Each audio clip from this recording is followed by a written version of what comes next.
참 전쟁에 있어서 중요한 것은 많은 군사와 또 무기들과 또 아주 좋은 전략들이 필요하겠죠.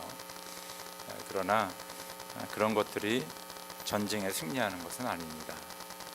전쟁의 승리는 그 전쟁에 임하는 병사들의 마음에 있습니다.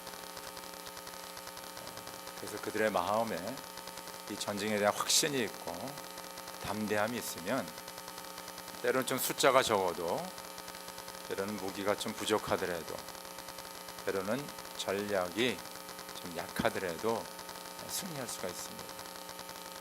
그래서 사실 모든 일들은 우리 마음에서 결정이 나는 것입니다. 마음이 담대한 자, 또 마음에 확신이 있는 자들은 어떤 일이 있더라도, 환경과 조건이 좋지 않더라도 그것을 헤쳐나갈 수 있는 그런 용기와 힘이 생기게 되어 있습니다. 그러나 벌써 마음부터 좌절하고 또 마음부터 부정적인 생각을 갖게 되면 암만 환경이 좋아도 어려운 그 역경을 이겨낼 수가 없다는 것입니다. 우리가 신앙생활을 오랫동안 하면 할수록 하나님께 주시는 은혜가 무엇이냐 하면 마음의 담대함입니다. 주님을 더욱더 만나게 되고 경험하게 되고 또 말씀을 더 붙잡게 되는 그런 가운데 하나님이 나와 함께 하시고 나를 도우시는 그것을 확신하기에 우리는 더욱더 마음의 담대함을 갖게 됩니다. 좀 교만하게 될지도 모르겠어요. 그러나 주 안에서의 담대함은 교만한 거는 좀 다른 거죠. 교만한 건 자기의 힘을 의지하고 능력과 경험과 때로는 물질과 권세를 의지하는 것을 말하고 있습니다. 그러나 주 안에서의 담대함은 전지전능하신 하나님을 믿는 믿음이 있기에 우리가 담대함을 갖고 살아가는 것입니다. 우리의 신앙의 시작도 하나님이시고 끝도 하나님이시고 우리의 모든 신앙의 여정 모든 것이 하나님인 것을 믿으시길 주의 이름으로 축원합니다. 하나님의 중심이 되는 그 신앙이 바로 올바른 믿음이고, 그 하나님의 중심이 된 그 믿음 가운데 주님을 바라보고 우리의 인생의 목적이 주님을 향해서 나아가는 것이 바로 그리스도인의 신앙인 것을 꼭 기억하시 바랍니다. 우리의 신앙은 바로 예수를 나의 주와 구원자로 영접하면서 우리의 신앙이 시작이 됩니다.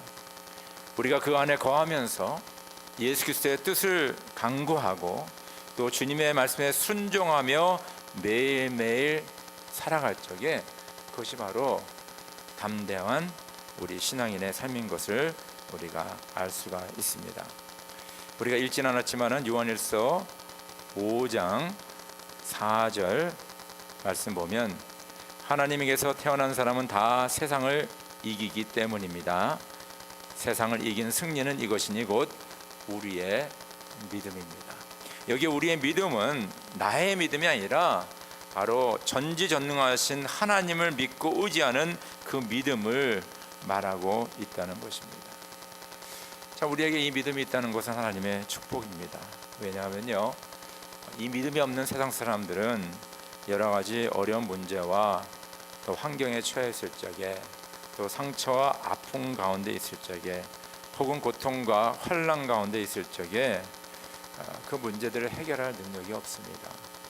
때로는 의사도 찾아가고 카운슬링도 받고 또 좋은 사람, 또 선배들도 만나보고 등등 여러 가지 이야기를 듣지만은 궁극적인 문제들이 해결되지가 않는다는 것입니다. 그러나 전지전능하신 예수 그리스도 곧 하나님을 믿는 자들에게는 하나님께서 이 어려운 문제들을 해결해 주신다는 것입니다. 5장 11절 말씀에 이런 말씀이 있습니다. 그 증언은 이것이니 곧 하나님이 우리에게 영원한 생명을 주셨다는 것과 바로 이 생명은 그 아들 안에 있다는 것입니다. 그 아들을 모시고 있는 사람은 생명을 가지고 있고 하나님의 아들을 모시고 있지 않는 사람은 생명을 가지고 있지 않습니다.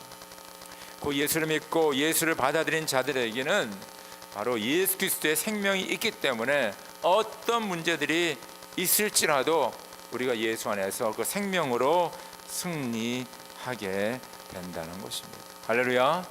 여러분들 이 믿음을 꼭 가지시길 바랍니다. 이런 믿음이 있을 적에 우리는 어떤 상황 속에서도 좌절하거나 실망하지 않고 우리는 담대하게 그 문제들을 헤쳐나갈 수가 있다는 것입니다. 사도 요한은 이 글을 초대교회 성도들에게 썼습니다. 초대교회 성도들이 진짜 예수를 믿는 믿음으로 살아가는데 여러 가지 시간이 지나가고 환경과 조건이 너무 어려워지니까 많이들 이 담대함이 없어지는 것입니다. 그래서 사도 요한은 오늘 이렇게 말합니다. 나는 하나님의 아들의 이름을 믿는 여러분들에게 이 글을 씁니다. 다 예수 믿는 사람들입니다. 그것은 여러분이 영원한 생명을 가지고 있다는 것을 알게 하라는 것입니다. 여러분의 생명이 있습니다. 그에 대해서 의심하지 마시기 바랍니다. 그러면서 우리가 하나님에 대하여 가지고 담대함은 이것이니, 바로 담담에 대해서 말씀하고 있다는 것입니다. 우리가 지금 조고우에서 함께 기도했는데요, 참 인간의 눈으로 바라보면 우리 조고는 상당히 어려운 상황 속에 있습니다. 언제 어떻게 이 돌발적인 사고라든가 혹은 전쟁이 일어날지 모르는 그런 상황 속에 있는 것을 우리는 인정할 수밖에 없습니다. 그러나 미국에 있는 저희들, 또 한국에 있는 우리 동포들 아무것도 할 수가 없죠. 우리 손에 있는 것이 아닙니다. 그러나 분명한 것은 우리가 예수 안에 하나님께서 우리나라를 사랑하시고 우리나라를 지키시기 때문에 우리가 그 믿는, 하나님을 믿는 믿음 안에서 담대함을 가지고 살 수 있다는 것입니다. 너무나 걱정하지 말고, 우리가 걱정한다고 뭐 키를 한 자라도 크게 못하지 않습니까? 우리가 근심한다고 문제가 해결되는 것은 아무것도 없어. 아니, 더 스트레스만 많이 받게 되어 있습니다. 그러나 분명한 것은 우리가 예수를 믿는 그 믿음 안에 담대함으로 이 상황들을 이겨나갈 수가 있다는 것입니다. 우리의 인생도 마찬가지 아니겠습니까? 우리가 걱정한다고 해서 지금 처한 문제들이 당장 해결되는 일은 없을 것입니다. 그러나 전지전능하신 하나님께서 우리를 도와주시면 어떠한 문제들도 해결되는 것을 믿으시길 주름으로 축원합니다. 우리는 그 하나님을 믿는 믿음으로 살아가는 것입니다. 오늘 이 말씀 보면요, 14절에 우리가 하나님께 대하여 가지는 담대함은 이것이니 그렇게 나옵니다. 근데 그 개역 성경에 보면요, 그를 향하여 우리가 가진 바 담대함이 이것이니, 영어로 보면요, This is a confidence we have in approaching God, 그런 말이 있습니다. 이것은 뭐냐, 우리가 하나님 앞에 가까이 가는 그 가운데 하나님이 주시는 담대함이 우리 가운데 있다는 것입니다. 좀 더 약간 느낌이 다르죠. 우리가 하나님에 대한 그냥 담대함이 있다는 것보다도 하나님 앞에 어프로칭, 다가가는 가운데 우리한테 담대함이 있다라고 말씀하고 있다는 것입니다. 우리가 하나님 안에서 담대하는 것은 무엇입니까? 그것은 우리가 하나님 앞에 가까이 갈 적에, 하나님과의 그런 깊은 관계 속에 들어갈 적에 우리에게 담대함이 있다는 것입니다. 성경에 보면요, 우리 하나님의 이름이 많이 나옵니다. 창세기 1장 1절에 하나님이 태초에 천지를 창조하시니라, 그런 말씀이 있습니다. 여기 하나님의 그 이름이 엘로힘이라는 그런 말입니다. 그것은 뭐냐면 창조주 하나님, 전지전능하신 창조의 하나님을 갖춰서 엘로힘이다. 그래서 우리가 믿는 하나님은 바로 창조의 하나님, 전지전능하신 하나님이십니다. 사사기 6장 23절에서 24절 보면 거기서 여호와 샬롬, 그렇죠? 평강의 하나님이라는 그런 하나님의 이름이 나옵니다. 자, 기드온이 하나님의 부름을 받아 이제 그 수많은 미디안 그 군대를 향하여서 전쟁을 하게 되는데 300여 군사밖에 없습니다. 그가 하나님 앞에 제단을 샀는데 마음에 불안함이 많았어요. 그때 그가 주님 앞에 제단을 살 적에 하나님의 천사가 그의 마음에 평강을 주십니다. 네가 300명 숫자가 적느냐, 이 적의 숫자는 그렇게 많느냐, 두려워하지 말라. 하나님 너와 함께하고 있다.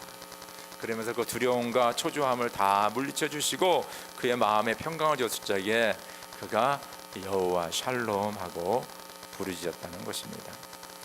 창세기 22장 14절에 보면 아브라함이 그 아들 이삭을 데리고 모리아 산에 올라가 그 아들을 이제 제단에 올려놓고 칼로 죽여 이제 번제를 드리기를 원합니다.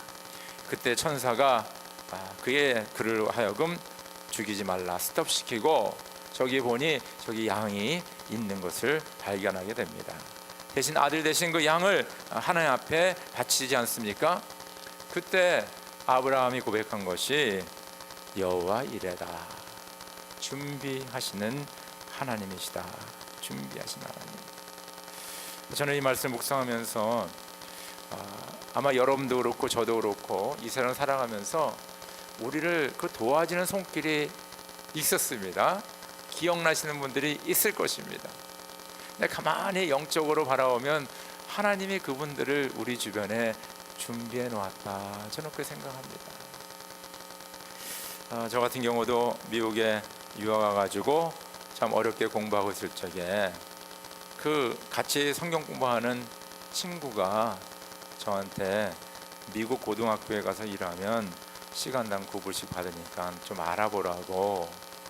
그 당시 미니멈이 3불 25전이었거든요.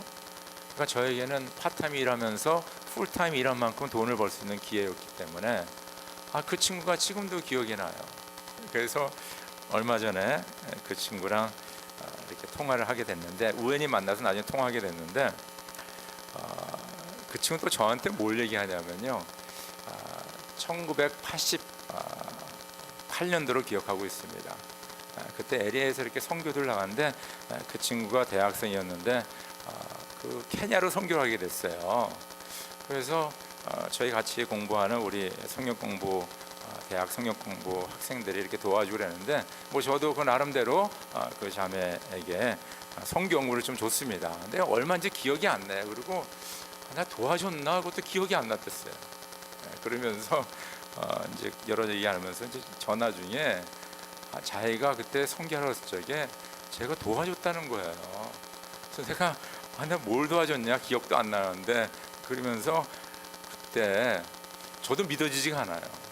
근데 그 자매가 제가 200불 성경 공부했다는 거, 200불 1988년도 그 유학생 시절 때. 그래서 그러냐고 나는 전혀 생각이 나지 않는데, 주님께서 이렇게 우리가 사역하고 살아가는데 저는 그 자매를 통하여서 큰 도움을 받고 미국 고등학교에서 제가 3년을 일하게 됐습니다. 근데 제가 LA에 21살 때 왔는데 제가 지금 영어로 설교하고 영어로 성경 공부 가르치지 않습니까? 근데 제가 가만히 생각해 보니까 제가 돈 번 거 플러스 거기서 뭘 배웠냐면 영어를 배우게 됐어요. 그 미국 사람들과 같이 일하면서. 그것이 저에게는 이 미국 땅에 사는 평생 살아가는데 가장 큰 자산이 되었다는 것입니다. 하나님 준비하신 거죠. 같이 성경 공부하는 이런 친구들을 통하여서.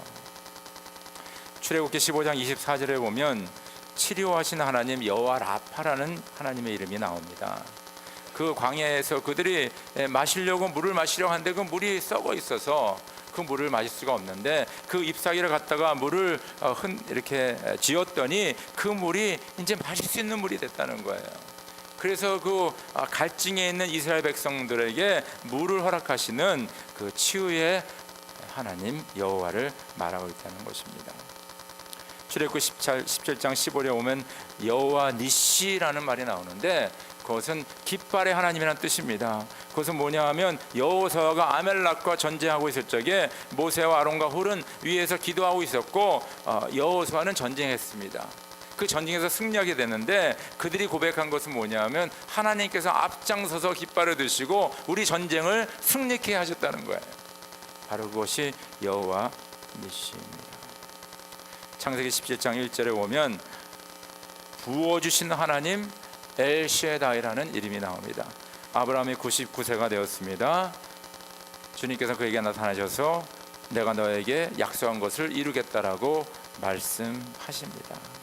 이 엘셰다이라는 말은 어디서 나온 거냐 하면 바로 어머니가 어린아이를 품에 안고 젖을 먹이며 케어하는 것을 얘기하는 것을 말합니다. 그 말은 뭐냐 하면 그 엘셰다이의 하나님께서는 그 실망하고 좌절하는 그 아브라함, 때로는 믿음이 없어지는 그 아브라함을 붙잡아 주시고 끝까지 그 약속을 지키시며 어머니가 아이를 케어하는 것과 같이 그를 케어해 주시는 그 하나님에 대해서 말씀하고 있다는 것입니다. 바로 우리는 이런 하나님 앞에 나아가는 겁니다. 그래서 this is a confidence we have in approaching God. 하나님께 우리가 가까이 가는 그때 우리에게 이런 담대함이 있다라고 성경은 말하고 있습니다. 히브리서 10장 19절에 그러므로 형제자매 여러분, 우리는 예수의 피를 힘입어서 담대하게 지성소에 들어가게 되었습니다. 예수의 피를 힘입어서 담대하게 지성소에 들어가게 됐다는 것입니다. 나는 포도나무여 너희는 가지니 사람이 내 안에 머물러 있고 내가 그 안에 머물러 있으면 그는 많은 열매를 맺느나 너희는 나를 떠나서는 아무것도 할 수 없다라고 말씀하고 있습니다. 그럼 하나님 앞에 가까이 가는 것은 무엇입니까? 바로 예수의 피를 힘입어 주님 앞에 나아가는 것이요, 바로 가지가 포도나무에 붙어 있듯이 바로 주님 안에 거할 적에 우리는 전지전능하신 하나님 안에 담대함을 갖고 살아갈 수가 있다는 것입니다. 이 세상이 아무리 어둡고 힘들고 환난과 우리에게 고통이 많을지라도 주님 안에 우리가 거하고 주님 앞에 나아가니 우리는 승리한다는 것을 믿으시길 주의 이름으로 축원합니다. 두 번째, 우리가 하나님 안에서 담대하는 것은 우리가 주님 앞에 나아가면서 그 안에 거하면서 우리는 하나님의 뜻을 강구하는 것입니다. 오늘 말씀 보니까 이런 말씀이 있어요. 우리가 하나님에 대하여 가지는 담대함은 이것이니 곧 무엇인지 우리가 하나님의 뜻을 따라 구하면 하나님은 우리의 청을 들어주신다는 것입니다. 들어주신다는 것입니다. 우리 한국 신문을 보면 그 다 오늘의 운세라는 그런 섹션이 있습니다. 그래서 그것을 믿는 사람들은 빠짐없이 아침에 나갈 때 신문을 보면서 오늘 내 운세가 어떤가. 그래서 예를 들어서 오늘은 물에 가까이 가지 마시오. 그러면 이제 물에 가까이 가지 않는 거예요. 뭐 오늘은 사람을 만날 적에 그 사람 만날 적에 좀 조심해서 만나시오. 그러면 사람을 만나지 않는 것입니다. 그래서 오늘의 삶을 그 운세에 맡기는 사람들이 많이 있습니다. 어떤 중국 사원에서 이런 그 종교적인 행위가 이루어진다고 하는데, 그것은 뭐냐면 자기가 원하는 바를 종이에 쪽지에 써서 그 진흙에 이렇게 이겨가지고 그것을 자기들이 섬기는 우상에 던진다고 합니다. 그래서 그 그들이 원하는 그 기도가 적힌 종이와 그 진흙이 그 우상에 딱 달라붙으면 그 기도는 응답되는 것이고, 달라붙지 않으면 그 기도는 응답되지 않는다라는 그런 종교의식이 있다는 것입니다. 여러분들, 우리가 예수를 믿으면서 분명히 알아야 될 게 한 가지가 있어요. 이 세상에 이루어지는 것은 운세도 아니고 내가 어떤 노력으로 아니면 우상이 일을 해주는 것도 아닙니다. 이 세상의 모든 일은요, 하나님의 뜻 안에서 이루어지는 것을 믿으실 줄 여러분 축원합니다. 이것을 믿는 것이 바로 크리스찬의 신앙이에요. 많은 사람 나 중심으로 내 뜻대로 내 생각대로 내가 원하는 바 내 계획된 바로 세상의 것들이 이루어진다고 착각할 수 있는데 그거는 절대로 이루어지지 않습니다. 이 세상 만물을 지으신 분이 계시고 오늘도 이 세상을 운영하신 분이 계시고 오늘도 그 하나님 아버지께서 그의 뜻을 따라 이 세상의 일들을 이루어 나가신 것을 꼭 믿으시길 주의 이름으로 축원합니다. 그래서 이 믿음을 갖는 자들은 하나님의 지혜가 있는 거예요. 우리가 모든 일을 도모할 적에 내 뜻에 맞추는 것이 아니라, 그렇죠? 그러니까 내 뜻에 하나님을 끌어당기는 것이 아니라 바로 하나님의 뜻에 나를 맞추는 것입니다. 그렇기 때문에 우리 신앙인의 기도 가운데서는 하나님의 뜻이 무엇입니까? 하나님이 기뻐하는 것이 무엇입니까? 하나님이 나에게 원하는 것이 무엇입니까? 저는 하나님의 뜻을 이루어두기를 간절히 소원합니다. 그래서 우리의 삶의 목적이 바로 하나님의 뜻을 간구하며 하나님의 뜻을 이루어드리며 하나님을 기쁘게 하며 영화롭게 하는 그런 삶을 사는 것이 우리 신앙인의 삶이며 주 안에서 지혜로운 신앙인의 삶인 것을 믿으실 주 여러분 축원합니다. 여러분 이것을 분명히 하시기 바랍니다. 요한복음 4장 34절에 나의 양식은 나를 보내신 이의 뜻을 행하며 그의 일을 온전히 이루는 것입니다. 이게 주님의 말씀이요. 주님조차도 자기를 보내신 아버지의 뜻을 이루는 것이 바로 내 양식이다라고 말씀하고 있다는 것입니다. 요한복음 6장에 보면 내가 하늘로서 내려온 것은 내 뜻을 행하려 함이 아니요 나를 보내신 이의 뜻을 행하려 함이라라고 말씀하고 있다는 것입니다. 그러니까 주님께서 이 땅에 오셔서 33년 동안 사시고 그리고 마지막에 십자가에 달려 돌아가신 그 모든 것은 바로 하나님 아버지의 뜻을 이루기 위하여서 이 땅에 오셨다고 말씀하고 있다는 것입니다. 우리는 하나님의 뜻을 간구하는 기도를 드려야 됩니다. 내 뜻, 내가 원하는 거 이제 그거는 좀 내려놓으시기 바랍니다. 이제 좀 차원 높은 깊이 있는 좀 영적인 기도를 드려야 되는데 바로 하나님 아버지의 뜻을 간구하는 기도를 드려야 된다는 것입니다. 주님 안에 거하고 주님 안에 우리가 살아갈 적에 하나님의 뜻이 보이기 시작하며 그 뜻을 우리가 간구하게 되는데 우리가 이 하나님의 뜻이 온전히 이루어진다는 걸 확실히 믿을 적에 우리는 어떤 상황 속에서도 하나님 아버지의 뜻을 간구하는 기도를 드릴 수가 있다는 것입니다. 다른 세칠군과 우상에 절을 하지 않아서 이제는 불광로라 그러죠. 그렇죠. 풀무에 이제 들어가게 됐습니다. 그 왕이 마지막 찬스를 주지 않습니까? 지금이라도 네가 이 우상에게 절을 하면 너를 살려주겠다. 그때 이 다니엘의 세 친구가 두 가지 중요한 얘기를 하는데 하나는 뭐냐면요, 하나님께서 우리를 분명히 구해 주실 것입니다. 거기에 대한 확신이 있었어요. 하나님 우리를 분명히 구원해 주실. 그러나 두 번째 말이 더 깊이 있는 말이죠. 그리 아니하실지라도, 우리를 구원하여 주시 아니하실지라도 우리는 당신이 만든 그 금상에 절을 하지 않겠습니다. 우리는 죽겠습니다. 그러니까 이런 죽음의 상황 속에서도 하나님의 온전한 뜻을 아는 그 다니엘의 세 친구는 그리 아니하실지라도 우리는 하나님의 뜻대로 살겠습니다라는 그런 엄청난 고백을 하게 된다는 것입니다. 우리는 때로는 상황이 또한 우리가 처한 그런 일들이 너무 어려운 가운데 있으면 하나님의 뜻을 저버린 적이 많이 있어요. 그러나 어떤 상황 속에서 하나님의 뜻은 온전하시고 하나님의 뜻은 최고라는 것을 꼭 기억하시고 그 하나님의 뜻을 계속 구하시기를 주의 이름으로 축원합니다. 예수님의 겟세마네 동산에서 예수님은 나의 뜻대로 마옵시고 아버지의 뜻대로 라며 기도를 드린 것을 알 수 있습니다. 제가 존경하는 그 목사님 설교 가운데 그 미국 목사님입니다. 그 설교 제목이 참 재밌어요. It's Friday, Sunday is coming이라는 것입니다. 지금은 금요일입니다. 그러나 주일은 오고 있습니다. 그런 뜻이에요. 그래서 뭐 여러 가지 그런 그 말씀 많이 나는데 보면 예수님께서 십자가에 달릴 적에 많은 사람들 욕을 하고 침을 뱉고 예수님을 모욕했는데 그날은 바로 금요일이라는 것입니다. 근데 주일날은 지금 다가오고 있다는 거예요. 금요일날 예수님은 십자가에 달려 머리에 가시관을 쓰시고 양쪽에 못을 박으시고 엄청난 그 고난 가운데 죽으시는데 그것은 프라이데이라는 거예요. 썬데이가 아니라는 거예요. Sunday is coming. 예수님이 십자가의 마지막 숨을 거둘 적에 그 주변에 있는 로마 병정들과 종교 지도자들과 많은 사람들과 특별히 사단은 우리가 승리했다라고 그들은 기뻐했다는 것입니다. 그러나 It is only Friday, Sunday is coming이라.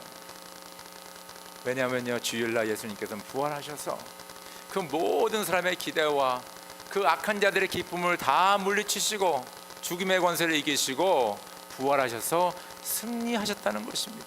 Sunday is coming. 여러분, 우리가 주님의 뜻을 따라 살아갈 적에 때로는 어렵습니다. 때로는 힘듭니다. 때로는 내가 왜 이렇게까지 해야 되냐라고 생각할 수도 있지만은 하나님의 뜻은 완전하시고 하나님의 뜻은 분명히 우리에게 승리케 하신 것을 믿으시길 주의 이름으로 축원합니다. 아직은 프라이데이예요. Sunday is coming. 주일은 오고 있다는 것입니다. 그래서 하나님의 뜻을 온전히 간구한 자에게는 담대함이 있어요. 왜냐하면 주 안에서 분명한 승리가 있기 때문입니다. 우리는 또한 언제 담대해지냐면요, 우리가 주 안에 거하며 주의 뜻을 우리가 발견했을 적에 바로 믿음으로 그 하나님의 뜻, 그 말씀을 순종하는 것입니다. 성경에 보면 순종이 제사보다 낫다. 여러분들 그 옛날의 제사법을 보면요, 구약의 제사법을 보면 양도 드리고 비둘기도 드리고 그러는데요, 황소를 드리는 게 있어요. 황소는 이게 특별한 경우, 특별히 왕이 드리는 그런 제사입니다. 왜냐하면 당시에 이스라엘 사람들은 유목민들이잖아요. 그러니까 유목민들은 사실 소를 키우지 않았습니다. 그냥 양을 염소를 키웠죠.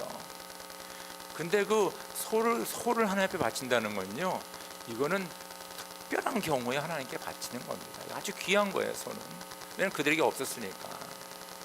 그런데 오늘 사무엘 선지자는 얘기하기를, 너희가 암만 그 귀한 소를 드리고 너희가 귀히 여기는 그 양을 드릴지라도 너희가 만약에 순종하지 않는다면 그 제사가 아무 소용이 없다는 것입니다. 그래서 순종이 제사보다 낫다. 모세와 이스라엘 백성들이 홍해 바다를 건널 적에 하나님께서 모세에게 그 홍해를 향하여서 지팡이를 들라라고 하였습니다. 그때 사실 모세가 한 것은 큰일을 한 게 아니라 하나님의 말씀을 의지하여 순종하여 지팡이를 바다를 향하여서 든 것밖에 없습니다. 근데 홍해가 갈라진 거죠. 여호수아와 이스라엘 백성들이 요단강을 건널 적에 하나님께서 말씀하신 것은 언약궤를 메고 제사장이 그 요단강 발에 발을 들여 넣으라 그랬어요. 발을 들여. 그때 어떻게 됩니까? 요단강 물이 갈라지게 된다는 것입니다. 그들이 요단을 건너 여리고성을 칠 적에, 여리고성은 뭡니까? 엄청난 견고한 성이었죠. 근데 하나님이 말씀한 것은 하루에 한 바퀴씩 돌고 일곱째 날에 7바퀴 돌라. 걷는 거예요. 걷는 거. 다른 거랑 걷는 일입니다. 거기에 순종했죠. 저는 이 말씀들을 묵상하면서 하나님께서 우리에게 요구하는 것은 하늘에 있는 별을 따다가 나에게 바치라, 불가능한 일은 너희가 해야 된다라는 것이 아니라 우리가 할 수 있는 일들을 주님께서는 우리에게 말씀하고 있다는 것입니다. 걷는 거예요. 손을 뻗치는 거예요. 그냥 발을 디디는 그 일을 하는 겁니다. 그것이 바로 하나님께 순종하는 것입니다. 하나님 이런 순종하는 자들에게 하나님의 역사가 있습니다. 그 순종하는 자들에게 하나님의 기적이 나타나고요, 그 순종하는 자들에게 하나님의 살아계심을 경험케 한다는 것입니다. 우리가 믿음으로 하나님의 뜻에 그 말씀에 순종할 적에 우리는 하나님의 담대함을 가지고 이 세상을 승리할 수가 있다는 것입니다. 여러분들 지금 어떤 처지에 있습니까? 어떤 형편에 있습니까? 각 사람에게 지금 여러 가지 상황 속에 있을 줄 압니다. 혹시 좌절 가운데 있습니까? 많이 힘듭니까? 소망이 점점점 없어지는 것 같습니까?